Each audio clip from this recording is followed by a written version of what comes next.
Welcome in to the Own Yourself Show. My name is Alex Hardell. I got a fun show for you today. This is the 20 most common propaganda characters you will find on TV. So, this is the 20 characters that I noticed that I see in every TV show, commercial, Hollywood movie. These are just tropes that get repeated over and over again, are clearly not representative of the real world. And there's two things. There's one thing with propaganda, like you can simply speak a propaganda message, and then it's very easy to notice, or you can embody a propaganda message in a character. And that's very difficult not to internalize because you're simply watching a story play out. You're simply watching the way a character interacts with another character. And that tends to internalize a lot easier than simply speaking a message. So, look, if you're not to the point where I am, where you basically can't watch television anymore because this propaganda is so fucking distracting. I would love to be able to put that all aside and just focus on a story. Regardless of propaganda, I still enjoy a good story. But this shit is so distracting once you see it everywhere that it ruins it for you. I am going to ruin Hollywood movies for you. If you don't want uh, all of your TV shows ruined, don't keep listening. Tune out right now. And I will say that what this show is not, is a conservative pointing out bias against white people. Look, white people are 60% of the population. A successful propaganda campaign will be aimed at 100% of the population. So why do you think you see a guy like um, Tariq Nasheed? Why do you think Tariq Nasheed thinks all entertainment is propaganda against black people? While a guy, maybe the white version of him, maybe a white nationalist, thinks that all Hollywood is propaganda against white people. Because you're both fucking being propagandized. I mean, it's so obvious that you would not propagandize 60% of a population or 12% of a population when you could propagandize everyone.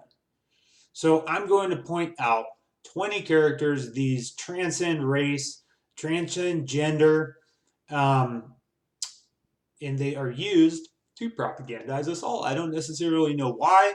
I just know that these characters pop up over and over and over everywhere. So let's start. Number one, black female judge. Every judge on TV is a black female. And you can point out the three in the 90s that weren't, but they all are now. And this is going to ruin courtroom dramas for you now that I've pointed that out. You're not going to be able to watch a courtroom drama without picking up on the fact that every judge is a black female, which is not representative in any way, shape, or form of reality. Why is this? I don't know, but it's there. Now that you see it, you're going to wonder what else in this show is simply propaganda. Two, cross-dressing black guys. This is something that Dave Chappelle pointed out before he went crazy and went to Africa. I don't buy any of that.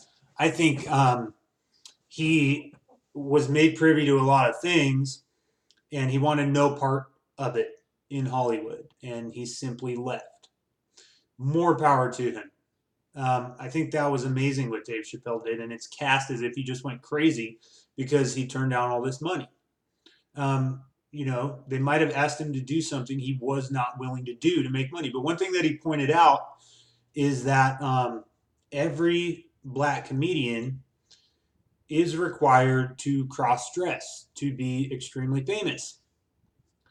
Eddie Murphy, Martin Lawrence, Tyler Perry, the Wayans brothers, every one of these guys had to cross-dress in a role. Why?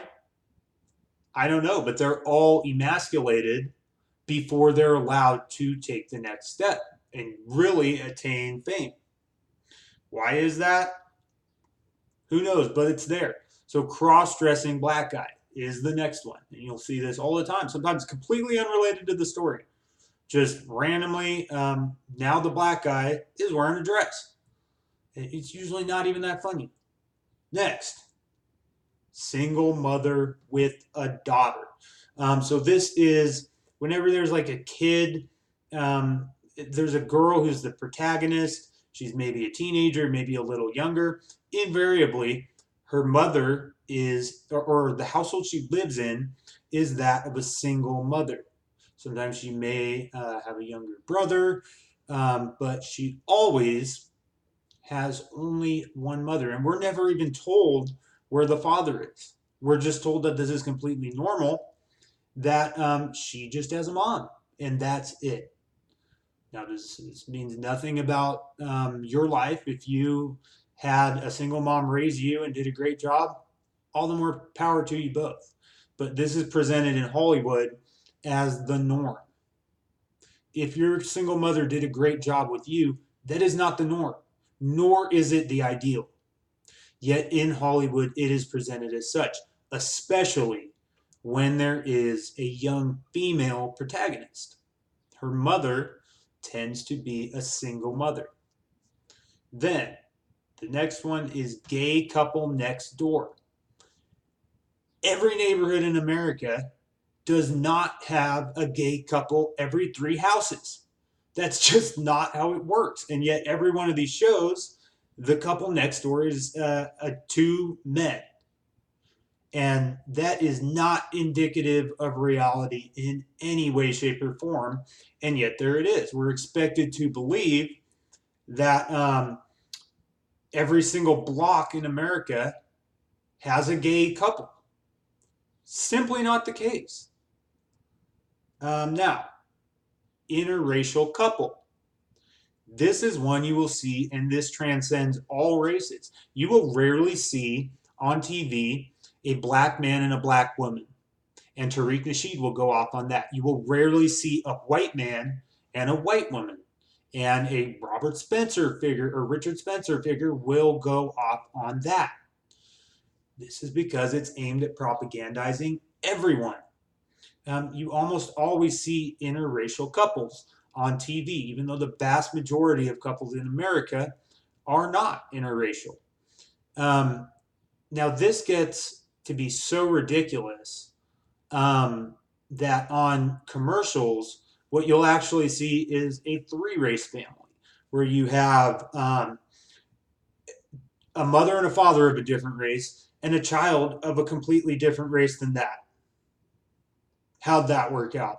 We don't know, because we're just shown this small clip of this family that don't seem to have any ethnic relationship to each other at all. What does that mean? Who knows? But there it is. So next, successful, single, childless woman. Every protagonist who is a female is invariably childless, is not married, and maybe just a career woman. That is not indicative of most women in America. You can write a good female protagonist that also has children and doesn't have to be a stay-at-home mom, because the ones who are portrayed as having children are either not married or they are a stay-at-home mom. There is no balance here where a woman can exist in a mother-father parental unit and also be a strong protagonist character. That does not exist in Hollywood. Why? Why are women given this role model of no kids, no husband. Well, that had better not be the case in real life, or there's not going to be any humans left. Well, there will be. They will not be American. They will not be Westerners. So that is a shocking one. And I believe this could be the most insidious of all of these propaganda characters is this idea that the role model for all young women and girls should be a childless, unmarried, middle-aged woman. That is not the way to further a society. You just nature says if women are going to not have kids, you will not have a society. It's as simple as that. Next, weak Asian man. Now, this is one that for Westerners who have been watching Hollywood movies for a while, it's just kind of understood this character, this weak Asian guy. He kind of tags along. He does whatever the group does. Doesn't form a lot of opinions of his own, and he's a very weak character. Um, this might not mean a lot to Westerners. This means a lot in Asian cultures, which are strong, patriarchal, family oriented cultures where the man is expected to be very strong. And if you've met or hung out with Asians at all, you'll know that even though they may be a little physically weaker, they are mentally very strong people and they are very strong willed. And they will be the first one to say, no, fuck that. I'm not doing this stupid shit with you guys. I'm going home. That's been my experience at least. And so it's very insulting within Asian culture that they're portrayed as these very weak men, which is not the case in reality at all. Next, boy loses girl to the cool guy and then picks up the scraps later or gets her back. This is so popular. This is such a trope. I almost didn't include it in here because it's just this is almost every teen comedy. This is just the male protagonist is portrayed as very weak. He loses the girl to the cool guy. He gets her back later. Well, what's that telling this kid, whoever's watching this, as this protagonist is his role model? It's showing that your value is very low and you basically just get whatever you're given. That's not a recipe to have strong males in a society.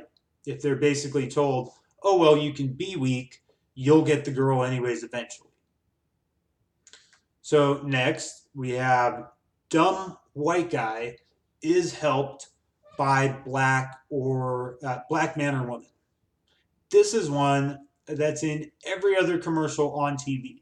I challenge you to watch TV for 1 hour and not see this. A really popular advertising technique is you'll take some person who's having a problem. Someone will come in with a solution. The solution to that problem is the product being advertised.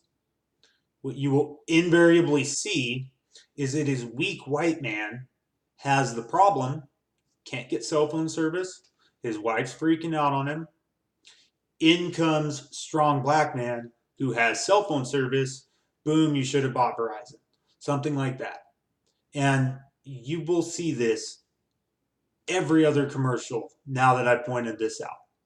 It is impossible not to notice. This is one of the most blatant in-your-face ones because it is fucking every other commercial that you watch. Dumb white guy, corrected by blacker or a black man or woman. This is just a propaganda that they've chosen. The next one, mean girl. Every girl who's at the top of a social hierarchy in a chick flick or in teen comedy is a bitch. She's just an absolute bitch. She's very mean. She's a bully. And what does this teach young girls who are watching it? To an adult, we might watch this and say this is just a bully, and in the end, the nicer protagonist triumphs. What a kid sees is the way to get to the top of the social order is to be a bitch, and to be this mean person, this bully, this very bad, insecure person. That's not good. And these are always targeted in kids' movies. Almost every animated movie that's focused towards girls has this character of the mean, bitchy, very popular girl. We may see that, like I said, as a story of overcoming her, whereas a kid just sees that's the top of the food chain. That's what I need to do. Now, gay jock. I went to high school. I played high school sports. I didn't know about all these secretly gay jocks. Maybe because it was a secret. I don't know. But I believe it about as much as I believe that every third house in America is a gay male couple.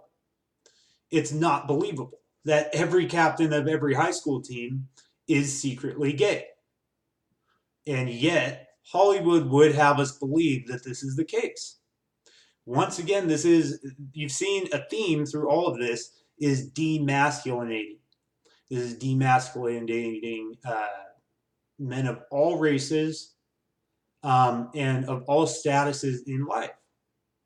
It's just another one where the powerful captain of the football team or whatnot is seen to have many weaknesses and is not actually as strong as he seems. And it's a very kind of I hate the word homophobic, but it's a homophobic trope that Hollywood puts out, is that somehow he's not as much as he was because he's also secretly gay. But it's about as believable, like I said, as every block has a gay couple that comes over all the time to your house. It's just silly. Next, weak husband. This is every husband that is portrayed in entertainment at all. He's a complete pushover. He gets rolled over by his wife, rolled over by his kids, rolled over at work by his boss, and he's just a fucking loser cuck. This is not good because once again, it's demasculinating. It's telling, like this kind of ties in with the single childless woman. Because on one hand, you have the female protagonist being not feminine. And then on the other hand, you have the male being not masculine. So is this erasing gender lines? I don't know what it is, but it's not good for the family if every husband is portrayed as a weak bitch. And I'm not even talking about like doesn't take a dominant role in the family. I mean, is a complete sucker bitch. Just his kids roll over him, his wife rolls over him, and he does nothing about it. This kind of started with kind of the Al Bundy character.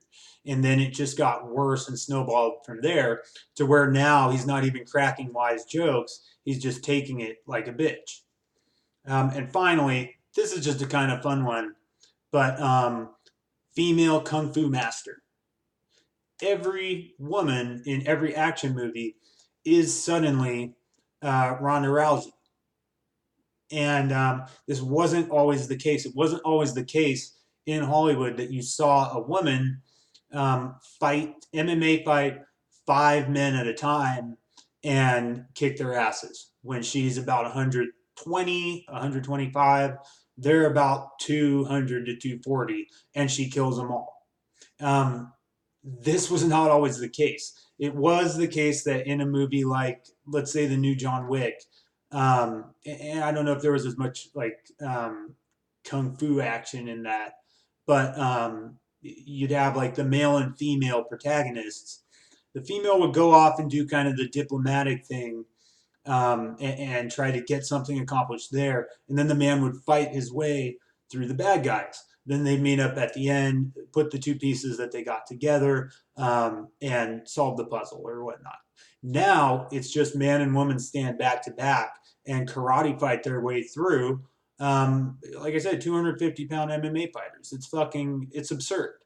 Now, whether it's just silly or whether once again it's erasing a line between men and women, I don't know. But it doesn't really show girls what their strengths are.